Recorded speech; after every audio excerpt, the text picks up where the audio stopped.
আর্জেন্টিনার প্রথম ম্যাচে বড় হুমকির নাম কিংবদন্তি জিনেদিন জিদানের ছেলে লুকা জিদান।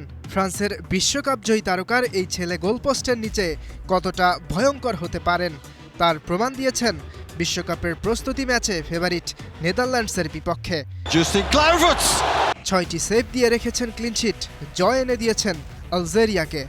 লুকার শরীরে বইছে একজন বিশ্বকাপজয়ী কিংবদন্তির রক্ত, তবে বাবার পরিচয় নয়, নিজের যোগ্যতাতেই তিনি জায়গা করে নিতে চেয়েছেন ফুটবল বিশ্বে। তার বেড়ে ওঠা স্প্যানিশ জায়ান্ট রিয়াল মাদ্রিদের বিখ্যাত লা ফেব্রিকা একাডেমিতে। রিয়াল মাদ্রিদের বিভিন্ন সময় বয়সভিত্তিক দল পেরিয়ে জায়গা পেয়েছিলেন মূল দলেও। বিশ্বের সবচেয়ে বড় ক্লাবগুলোর একটির ড্রেসিং রুমে কাটিয়েছেন সময়। এমনকি রিয়ালের স্কোয়াডের অংশ হিসেবে জিতেছেন উয়েফা চ্যাম্পিয়ন্স লিগ শিরোপাও। এরপর নিজের ক্যারিয়ার গড়তে ধারাবাহিকভাবে খেলেছেন স্পেনের বিভিন্ন ক্লাবে। বর্তমানে তিনি খেলছেন গ্রানাদার হয়ে। তবে লুকা জিদানের গল্পটা শুধু ফুটবলে নয়, এটা তার শিকড়ের কাছেও ফিরে যাওয়ার গল্প। ফ্রান্সের বয়সভিত্তিক জাতীয় দলে খেলেছেন তিনি। স্বাভাবিকভাবেই অনেকে ভেবেছিলেন একদিন হয়তো ফরাসি জাতীয় দলের জার্সিতেই দেখা যাবে তাকে, কিন্তু শেষ পর্যন্ত তিনি বেছে নিয়েছেন আলজেরিয়াকে, কারণ তার পরিবারের শিকড় আলজেরিয়ায়। জিনেদিন জিদানের বাবা মা ছিলেন আলজেরিয়ান।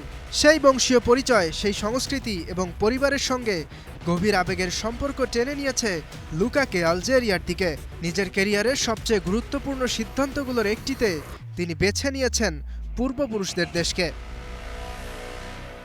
বিশ্বকাপের মঞ্চে আর্জেন্টিনার প্রথম পরীক্ষায় তাই চোখ থাকবে লুকা জিদানের দিকে, কারণ কখনো কখনো একজন গোলরক্ষকই হয়ে ওঠেন পুরো দলের সবচেয়ে বড় অস্ত্র, যার প্রমাণ মিলেছে স্পেন আর কেপ ভার্দের ম্যাচেও। এক ভজিনিয়ার কাছেই আটকে গেছে সাবেক বিশ্ব চ্যাম্পিয়নরা।